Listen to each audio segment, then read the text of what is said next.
ఇదిగో చూడండి, ఈ వార్షిప్ హిస్టరీ గురించి ఇక్కడ రాశారు. 9 డెక్స్ ఉంటాయట టోటల్గా. ఒక్కొక్క డెక్లో ఒక్కొక్కటి ఉంటుంది. ఆకలిస్తే ఇక ఇఫ్ యూఆర్ హంగ్రీ ఎక్కడికొచ్చి తినాలి, ఇట్లా అనమాట. సో ఇక్కడ నుంచి చూస్తే మనకి మంచి క్లియర్గా అవపడుతుంది. చూడండి ఇప్పుడు టవర్ బ్రిడ్జ్ దగ్గర రెండవ ప్రపంచ యుద్ధానికి వాడినటువంటి షిప్ అనమాట. సో హిస్టరీ కోసం పెట్టారు ఇక్కడ. అందరూ వచ్చేసి ఎగ్జిబిషన్ లాగా కూడా చూడొచ్చు. లోపల 9 డెక్స్ ఉంటాయి దీంట్లో.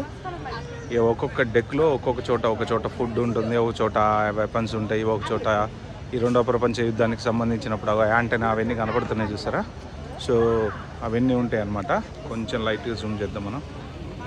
రైట్, 9 డెక్కులు అంటే ఒక చోట ఫుడ్, ఇదంతా మెకానికల్ ఆపరేట్ చేయడము. ఇక అటు పక్కేమో ఫిరంగులు గిరంగులు అవి కనపడుతున్నాయి చూడండి, అవన్నీ ఉంటాయి అన్నమాట. మీకు అటువైపు చూస్తే టవర్ బ్రిడ్జ్ కనబడుతుంది.